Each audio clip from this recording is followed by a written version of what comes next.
isbeddelku waa sunna waa qayb nolosha ka mid ah dawladda Jubbaland ee maqasheen waa jirki weeyo stateka Jubbaland waa jirki qofka weeyo dawladda xukuntana waa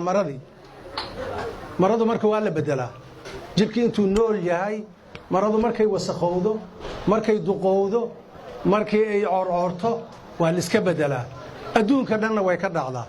waxa aan doonayno maradii oo corcortay in la bedelo weeyo marada markay yaro corcorto injir iyo kadeed ay gasho ay jajeexanto oo kadeed ay noqoto yaa la dhiman ma in qabriga la gashaad sugi hadduu ilaahay wax ku siiyay waad iska bedeli Jubbaland ilaahay dad mutacallimiin ah wadaniyiin ah akhlaaq leh diin leh culimaa waxtar ah deegaan ah oo fara badan bay haysataa marka xaq waxay u leedahay inay maro wanaagsan ay tolato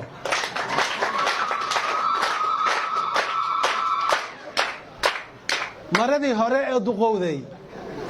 kuma abaaldareeno dhaxanta way inaga celisay Soomaha waqtigeedii sagu dhamaaday marka isbeddelka aan idin sheegaynay dhacahayo adduunka meel kasta oo doorasho ay ka dhacdo oo khilaaf uu ka dhaco oo dirir ay ka dhacdo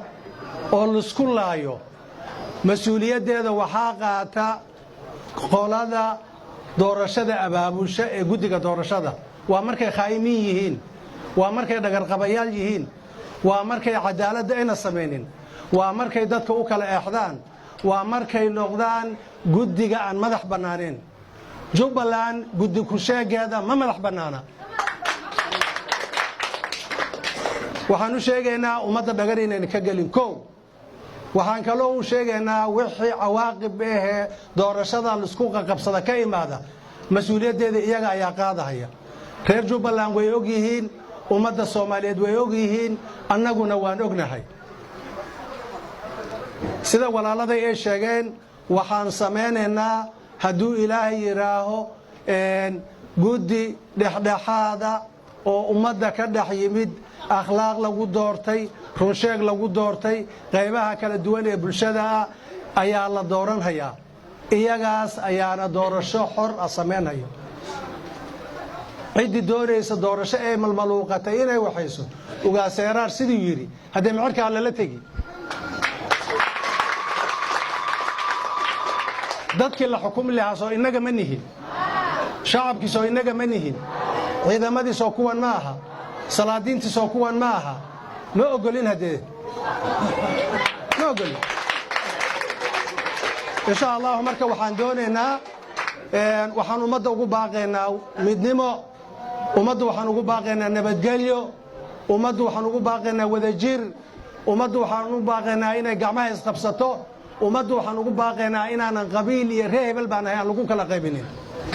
reer hebel baan ahay iyo maqaayad hoosta loo dhigo waa waxa dalkeena qaybiyay weeyo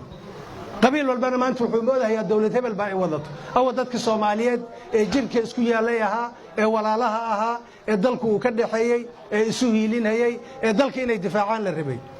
raali kama nihin ummaddu in qabiil lagu kala qaybiyo reer Jubbaland waa dad deegaana waa dad wada dhashay waa dad wada nool waa dad ummaddu dad isku xiran waa dad caruurtoodii ee shaqo la'aanta ay dhalinyaradoodii mustaqbal ma jiro nolol ma jirto dhaqaale ma jiro badihii baa lagu dhamaanhayaa aqoon ma leh kii kale waa ka isqarxinayo innaga ayaa aabayaashoodii ah innaga ayaa hooyayaashoodii ah innaga ayaa mutacallimiin u ah culimadoodii waa innaga inaan isu tagno nabadana aan ka waxayno insha Allah inaas loo baahan yahay berri laga bilaabo sida sheekh uu sheegay berri laga bilaabo waxaan bilaabeynaa processkii hadduu ilaahay yiraaho doorasho xor ah dalkan ay uga dhici lahayd wada tashigeedii baan bilaabeynaa ummaddan isugu yeereynaa hadduu ilaahay soo joogso ninka laga waayo soo jiiftaa laga helaa